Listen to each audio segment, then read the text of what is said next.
Hey, so I thought I would do a lesson on furniture and how my techniques for creating furniture, which is actually in a perspective, which is actually a reductive process. I basically carve it out of a block of perspective space. So that's what I'm going to focus on today. So I'll see you at the drafting board. So I'm working on this sort of like cafe design, and I wanted to show you kind of the nuances to how I do furniture. So essentially, I've used my 2-point perspective to block out the table and 3 of the chairs. The last chair in the background I left out. And the way I do furniture is more sort of a reductive thing, or almost like a sculptor would take a block of stone and carve away the form. It helps to have your furniture, actually a picture of it in the space. And in this case, I'm looking at some either this is one of my favorite chair companies, Bright, or the classic chair, Tone. That I'll get a little tricky on that with you, or the always gorgeous Philippe Starck Ghost. But we'll start with this guy right here. This is a chair by Bright. And essentially, what I do is have the picture of the furniture close to me, and then given the you have the block of space, it's got a reductive process. So essentially this chair has some very distinct forms. It's got this arm that comes over and down, and then the back and seat, and then the back legs. So I'm not trying to capture it perfectly. I just want to get a gesture of it. So here we go. I'm gonna work on this one right here. So essentially, here's the block of space. You can see this is a block out of a chair. I already drew in the table right here. He's right there. So I'm gonna, and then I go, there's 4 sides to this, or 6 sides to this cube. 8 sides to a cube, I'm sorry. No, 4, 1, 2, 3, 4, 5, 6 sides to it. So essentially I'm gonna try to block this guy out. So essentially, if this is the back of the chair, the side of the chair I can see on this side, the back of the chair I see on the back side, and then there's the front. The arm you can see is about halfway down the back, so he's coming from here over and straight down. And then the leg has a sort of kick out to it there, it kicks out there. So you can see I basically blocked out. Then there's the other arm to that chair there. I could do the same one on this side. Here's the back of the chair. Remember, chairs always have to have a nice tilt to them. I'm keeping within my perspective boxes. Now I'm just doing the really, really rough ones for this demo.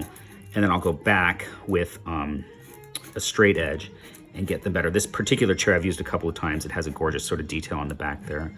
There it is, right there. Boom, boom. And then don't forget that there's always a 4th leg holding this up, even if you just kind of ghost it in. So that's kind of how I do my furniture. Here's the table. If it's a little restaurant, you can put some plates on there, maybe a wine glass to try to kind of entourage it up. You have a light fixture over the table. To be specified, and then the chairs that are in the background, you just have to gesture to the form. Here's this other guy here.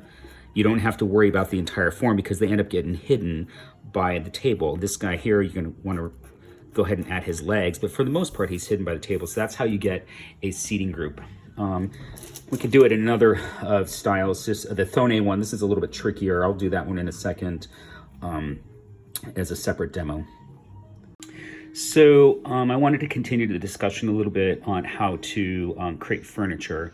So essentially I created another little perspective right here. Generally, create a block, like it's a block of cheese, it's a block of ice, and we're basically gonna carve out the shape of the chair. This guy's one of my favorite, this Joseph Hoffman Vienna era, for Tone, it's called the Tone chair, but essentially it has a very distinct form.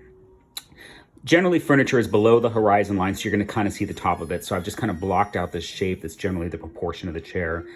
So you can see in my view here, the seat is about halfway up. You got an 18-inch seat height and probably a 30-inch back. So essentially, the seat is going to be sort of right at this point within the chair. Now, every kind of chair has its own sort of nuances. This guy has this beautiful arm that kind of obviously swoops up, gets to the midpoint, up, back, and around. So I'm going to start by just adding the legs to this guy, the front leg over here. And I'm basically carving through the box. Here's this back leg here. Now the back leg comes up and loops around. I'm basically drawing on the back side of the box. Go ahead and give it a thickness. So you can see I just basically carved out that guy. Now the arms, it's gonna be the tricky guy. So this is the side of the chair, the front of the chair, the back side of the chair, the top. So I'm gonna try to capture this arm. So he essentially starts about this point. It can be tricky, here we go. He swoops up, joins, goes around the back, swoops across, here we go. Swoops across the back side and back down. There you go. So essentially that's that kind of Thone chair. You can see it, don't forget this secondary brace here, this kind of foot rail, or this just reinforced rail. And you can kind of see this, the shape starting to come together there. So that's it on furniture.